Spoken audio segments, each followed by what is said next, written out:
Welcome to Blizzard Fire. We hope this video helps fire up your solution. In this video, I will show you how to make cheese ice cream. First, gather all your ingredients. You will need 8 ounces of cream cheese, 2 cups of heavy cream, and 1 cup of granulated sugar. Make sure your dairy products are well chilled.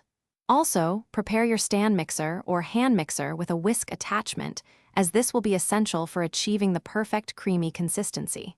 Let's get started. Now, let's prepare our base. Take your 8 ounces of cream cheese and let it soften at room temperature for about 15 minutes.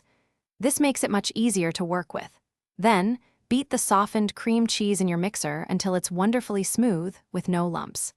Next, slowly add 1 cup of granulated sugar, mixing until it's fully incorporated and the mixture is light and fluffy. Next, we'll create that rich, creamy texture.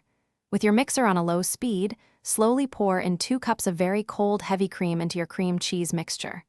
Once combined, increase the speed to medium-high and beat until you see soft peaks forming. This usually takes about 3 to 5 minutes. Finally, cover the mixture and chill it in the refrigerator for at least 2 hours. This is crucial for freezing.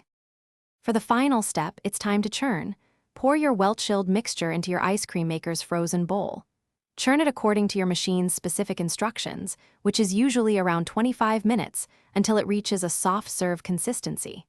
Then, transfer this delicious, soft ice cream into an airtight container. Freeze it for at least 4 hours or overnight to get that perfectly firm, scoopable cheese ice cream. Enjoy! Thanks for watching. If you found this helpful, don't forget to like and subscribe.